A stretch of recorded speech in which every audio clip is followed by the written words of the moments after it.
I first came in there, my goal was to not tackle him onto Stu.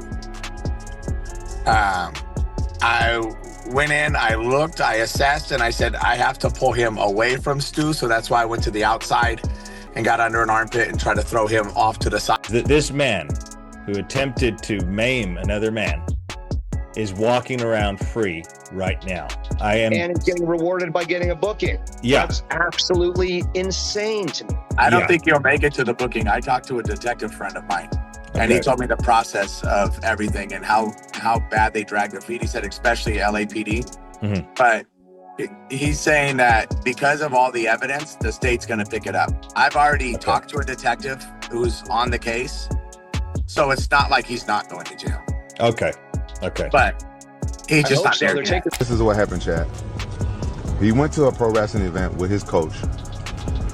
Those pro wrestlers, they be just as crazy as MMA guys, right? The pro wrestling guy don't know my son. The words "lawsuit filed" ripped through the wrestling and MMA communities like a thunderclap. Stuart Smith, better known to fans as Syko Stu, wasn't just venting online. He was going after Rampage Jackson, the son of legendary fighter Rampage Jackson, in a way that instantly turned one night of chaos into a scandal that refuses to die down. I don't think there'd be any empathy here at all, but we all love Rampage and he's the man, and the fact that he's his son, we're all sitting here like, bro, what the fuck, and what do we think about this? If it was just anybody else in the world, it'd be like, bro, throw that motherfucker, in the cage and throw the key away, man. And that's probably what's going to happen to him. What many thought was just another unpredictable wrestling moment suddenly carried the weight of real-world consequences. Smith described the attack not as part of the show, but as a violent, reckless act he called unprovoked and unacceptable. From that instant, the internet lit up with one burning question. Was Raja just another hot-headed rookie caught in the unpredictability of live wrestling? Or did he commit a move so dangerous it could derail his career before it even begins? When I heard about this, I went, all right, how can I defend Raja? I look at all the videos, I watched the full live stream and all that. I got nothing. Oh, I can't, you can't defend this. I see this, it's so sad. He was just getting started, and that all goes. Tonight, we're unraveling this story piece by piece. From Rampage Jackson's emotional response, to eyewitness testimony from wrestlers inside the ring, to the wave of outrage sweeping across fans, fighters, and streamers alike. By the end, you'll understand why those two words, lawsuit filed, have left the entire combat sports world on edge. The spark that ignited this firestorm came when Syko Stu went public with his decision to press charges. He didn't hide behind vague statements or private negotiations. He broadcasted his intent loud and clear. For him, this wasn't about a stunt gone sideways or a scripted segment taken too far. He painted Raja's actions as nothing short of savage, insisting that this was reality, not performance. This is what happened, Chad. He went to a pro wrestling event with his coach.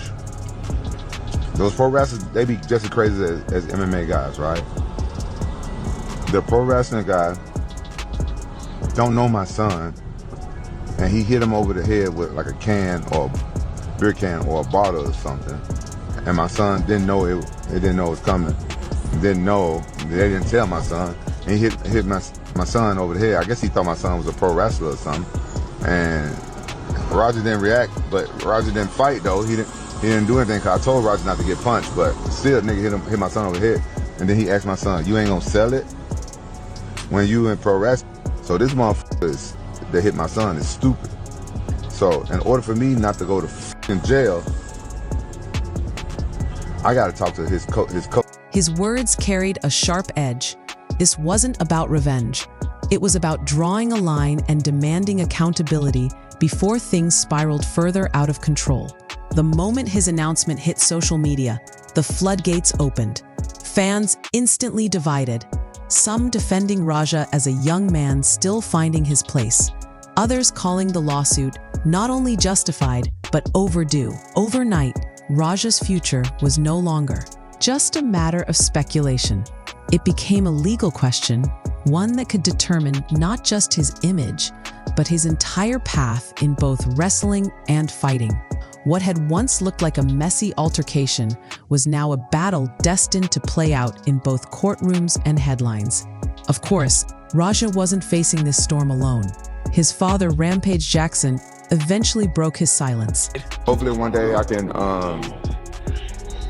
meet Syko Stu and shake his hand and have a man-to-man with him and stuff like that. But who knows? But y'all, the people that know me, y'all know me. Y'all know I got mad love for everybody. And when he did, his words carried the weight of a man both protective and conflicted. Rampage revealed a detail that had been overlooked. According to him, Raja had been blindsided earlier in the night by a wrestler wielding a can or bottle. It was sudden, unexpected, and Raja had no idea it was coming. Instead of lashing out immediately, Rampage said his son held his ground and followed his advice. Don't retaliate in the heat of the moment. Still, for Rampage, seeing his son struck like that made his blood boil. He admitted it took every ounce of restraint not to storm into the ring himself, and that he had to lean on Raja's coach to keep his emotions in check. Rampage's words revealed the heart of a father, caught between rage and reason. On one hand, he wanted to protect his son. On the other, he knew reckless action would only make matters worse. But his account raised a crucial question. If Raja was attacked first, does that change how we view what followed? The perspective shifted again when one of the wrestlers directly involved finally shared his version of events. His role, he explained, wasn't to escalate, but to step in and protect Stuart Smith. When he entered the ring, he tried to pull Raja away and calm the chaos. But Raja didn't back down. Instead, he launched into a double-leg takedown attempt, a move that, if uncontrolled, could have caused serious injury. The wrestler described how he had to use his own skills to keep the situation under control, pushing Raja into the corner and relying on underhooks to prevent disaster. Even then, the scuffle left him needing stitches, a physical reminder that what happened wasn't scripted entertainment, but a raw, uncontrolled fight. His testimony carried more weight than online chatter because he wasn't speculating from the sidelines. He was in the thick of it, face to face with Raja, and his account made one thing clear. This wasn't theatrics gone wrong. This was dangerous, and people got hurt. As if the lawsuit and in-ring testimony weren't enough, the controversy caught fire online when major personalities began weighing in. Streamer Aiden Ross condemned the incident outright, calling it disturbing and saying platforms needed tighter rules to prevent chaos like this. Danis, speaking from the fighter's perspective, emphasized the sacred trust in professional wrestling, the unspoken agreement that when you let someone lift or control you, they will keep you safe. He accused Raja of breaking that trust, something he called reckless and damaging to the sport itself. Then came XQC, who didn't hold back, claiming the footage looked like attempted murder, pointing out that far less has proven fatal in street fights. These reactions polarized the internet. Some argued the comparisons were overblown. After all, it happened inside a wrestling ring. But others felt these big voices were only saying what many fans already believed. This wasn't entertainment anymore, and consequences were overdue. As social media flamed with takes, the darker layer emerged. Could Raja actually face criminal charges? Legal commentators and fighters alike began raising the possibility. Brendan Schaub admitted that while he initially wanted to defend Raja out of loyalty to Rampage, once he saw the footage, he couldn't. He described what happened as clear evidence of assault, perhaps even aggravated assault. Matt Brown was even harsher, saying if Raja weren't Rampage's son, nobody would be offering him sympathy, and he called the video damning. The real turning point rested on one simple factor: whether the injured wrestler chose to press charges. If he didn't, Raja might avoid jail, though the stigma would remain. If he did, the situation could snowball into a criminal case that would shadow Raja for years to come. Suddenly, this wasn't just a headline-grabbing feud. It was a legal storm waiting to strike. And like any scandal, opinions within the fighting community were sharply divided.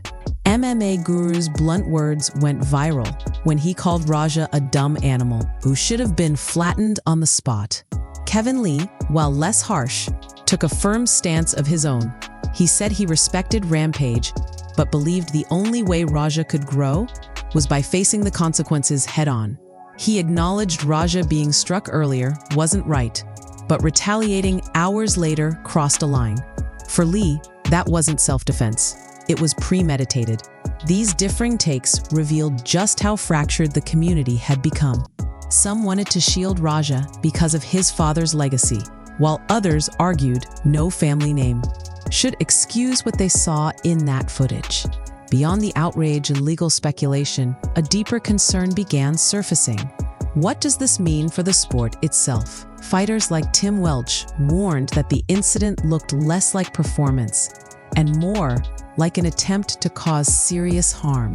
Derek Brunson admitted he initially assumed it was staged, only to realize on closer inspection that it was very real and very disturbing. Their comments drew attention to the fragile trust that underpins professional wrestling and even MMA. Fans know these events are entertainment, but they also rely on the performers to protect each other in the process.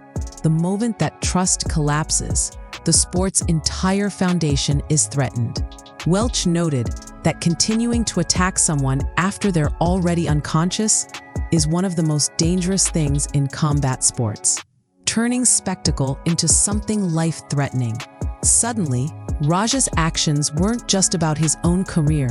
They risked tarnishing the entire industry. Adding to the uncertainty, Chael Sonnen pointed out a critical piece of the puzzle. The police already have video evidence, but are holding off, waiting on one thing: an official statement from Stuart "Syko Stu" Smith. If Smith confirms serious injuries like fractures or dental damage, the charges Raja faces could escalate dramatically. Until then, a case remains suspended in limbo. Rampage has expressed a desire to resolve things personally, even saying he hopes to one day sit across from Stu, shake his hand, and talk man to man. It's a rare glimpse of humanity in the middle of so much chaos. But for Raja, the uncertainty is crushing. His reputation is already scarred, and whether or not charges ever come, the internet rarely forgets. The real question is whether this incident will define him forever or become a brutal lesson on the road to redemption. And so, what began as just another wrestling event has spiraled into one of the most divisive sagas of